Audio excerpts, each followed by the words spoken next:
মুন্সিগঞ্জের সিরাজদিখানে সমাজসেবামূলক সামাজিক সংগঠন CKH ক্লাবের 10তম প্রতিষ্ঠা বার্ষিকী কেক কেটে আনুষ্ঠানিকভাবে পালন করা হয়েছে। এই উপলক্ষে সংগঠনটির পক্ষ থেকে বৃক্ষরোপণ কর্মসূচির অংশ হিসেবে 100টি গাছের চারা রোপণ ও ক্রিকেট টুর্নামেন্ট আয়োজন করা হয়।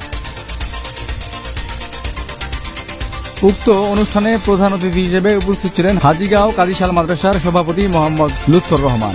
বিশেষ অতিথি হিসেবে উপস্থিত ছিলেন কাজীশাল হাজীগাঁও হুমায়ুন মোল্লা উচ্চ বিদ্যালয়ের প্রতিষ্ঠাতা মোহাম্মদ হুমায়ুন মোল্লা, কেআইন 8 নং ওয়ার্ড ইউপি সদস্য মোহাম্মদ নজরুল ইসলাম। অনুষ্ঠানের সভাপতিত্ব করেন মোহাম্মদ রনি ইসলাম লিমন। অনুষ্ঠান পরিচালনায় ছিলেন জাহিদ ইসলাম শাওন, শেখ ফয়সাল ও চঞ্চল দেওয়ান। উল্লেখ্য, সমাজের উন্নতি CKH এর মূলনীতি। এই স্লোগানের মধ্য দিয়ে সুষ্ঠু সুন্দর সমাজ বিনির্মাণে কাজ করে যাচ্ছে সংগঠনটি।